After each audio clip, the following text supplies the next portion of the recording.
Bonjour à tous, c'est Antoine de la chaîne Spacewalk et je suis ravi de vous retrouver aujourd'hui sur un nouveau numéro de la Minute de l'Espace. Alors d'après les conseils qui m'ont été donnés, il a été préférable de passer un format vidéo tenant sur 90 secondes au lieu d'une minute seulement, afin de prendre plus de temps à expliquer et surtout parler moins vite. J'espère que ça vous ira. Alors aujourd'hui le sujet que nous allons aborder est assez spécial et permettra de rompre quelques idées reçues. Pouvons-nous survivre dans le vide spatial? Qu'arrive-t-il à la personne qui est confrontée?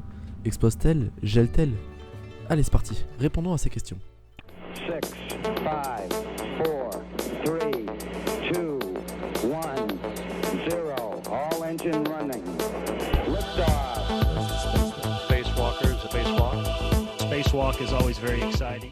On se pose souvent la question, est-il possible de survivre dans l'espace? Eh bien oui, enfin pas très longtemps en fait, seulement quelques secondes.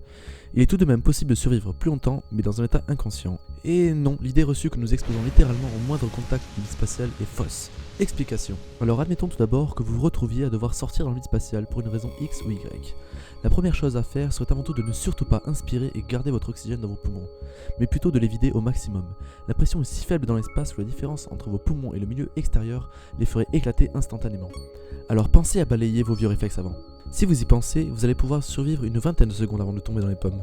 En effet, pour combattre les conditions extrêmes, votre corps va brûler tout son oxygène en quelques secondes et votre cerveau va vite se retrouver à court. Alors que se passe-t-il au niveau de votre organisme? Petite explication simple. Pour faire bouillir vos pâtes, vous avez remarqué que plus vous montiez en altitude, plus la température d'ébullition était ramenée à la baisse. Et bien dans l'espace, vous savez tout autant que moi que vous êtes bien haut et qu'il n'y a aucune pression.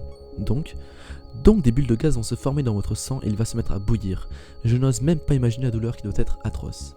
Ensuite me direz-vous, on gèle très rapidement dans l'espace. Eh bien non, le vide étant un très bon isolant thermique, le transfert de chaleur serait minime et votre corps refroidirait très lentement.